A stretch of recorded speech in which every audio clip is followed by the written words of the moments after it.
పేదవాళ్ళని ఉన్నతమైన స్థానానికి తేటమే ఈ ఇందిరమ్మ రాజ్యం యొక్క లక్ష్యం.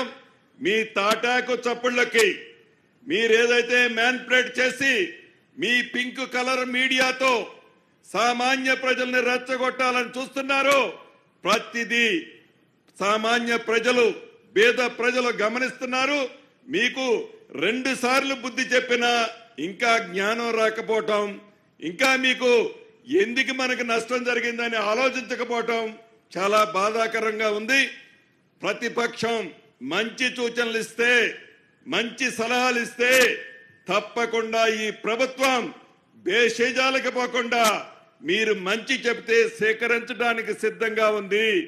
కానీ మీరేదో మ్యానిపులేట్ చేసి పేమెంట్లు ఇచ్చి ఎవరినో కొంతమందిని ఈ ప్రభుత్వానికి వ్యతిరేకంగా యూట్యూబులు ఆటూబుల ద్వారా